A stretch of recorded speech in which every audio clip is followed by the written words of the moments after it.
कुष्ठरुग्ण वसाहत म्हणजे आजही शब्द घेताना अंगावर काटा उठतो. एवढे प्रगत समाज सगळा आहे. उपचार पद्धती एवढ्या पुढे जात आहेत किंवा स्क्रीनवर सगळी छान-छान बोलणारी माणसं भरपूर आहेत.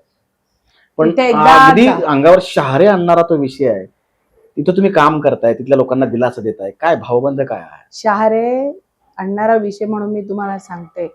साहेब गेले आणि तो फार मोठा धक्का होता आमच्यासाठी आणि मला घराबाहेर पडायचं सुद्धा कळत नव्हतं. महिना झाला होता. माझे ते सगळे लोक माझ्याजवळ आले.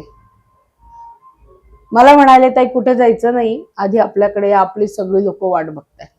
1 महिनाच झाला होता साहेबांना जाऊन.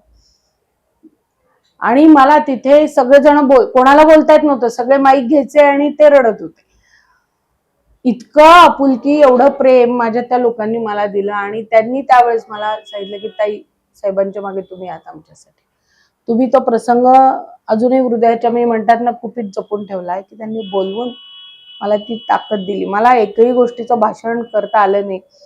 मला बाहेर जाऊन मी भाषण करेन, आजही तुम्ही एकदम अशा भरून येते तुम्हाला. कारण तो प्रसंग प्रचंड वेगळा होता आणि आजही तिथे गेलं की माणूस रडतं कोणाजवळ, माणूस कुठे भावनिक होतं, तिथे तुमची लोक असतात. ती माझी लोक आहेत.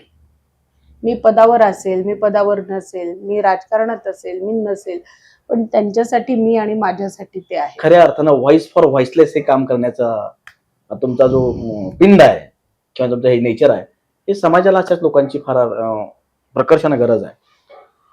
या सगळ्या कामांची दखल म्हणूनच तुमची शासन नियुक्त नगरसेवक म्हणून नियुक्ती झाली की काही कुठली वर्दी वगैरे लागली?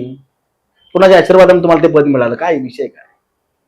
मला कल्पना नाही दूर दूर पर्यंत. आमचे नेते पुण्याचे माननीय चंद्रकांत दादा आणि आमचे इथले स्थानिक आमदार योगेश अण्णा टिळेकर, आमची ग्रामपंचायत होती ती शहरात गेली आणि मग इथून इथले प्रश्नच ते शहरातल्या लोकांना माहिती नाही आहेत. अशी जेव्हा परिस्थिती निर्माण झाली, पण त्यावेळेस सगळेजण गेले की बाबा इथला विषय मांडला पाहिजे, प्रत्येक गावातले पुढारी नेते. आणि खरं सांगते, मला त्यावेळेस सुद्धा या गोष्टी चालल्या त्याची कल्पना नव्हती. मी माझी आपली इथल्या कामाच्या प्रशासनाकडून कामं करून घेण्याच्या ह्याच्यामध्ये मी होते. आणि मला योगेश अण्णा टिळेकर यांचा फोन आला की ताई, चंद्रकांत दादांकडे एक यादी दिली आहे आणि त्यामध्ये शासनाने नियुक्त केलेले काही नगरसेवक आहेत, तर त्यात तुमचं नाव आहे. यादी एखाद्या वेळेस 1-2 दिवस डिक्लेअर होईल. हे घडलं. त्यामुळे मी शासन नियुक्त नगरसेविका हे आमच्या पक्षामुळे, भारतीय जनता पार्टीच्या माझ्या नेत्यांमुळे मला मिळालेलं पद आहे. ही वर्णी नव्हती, तर हा घेतलेल्या कामाची दखल होती.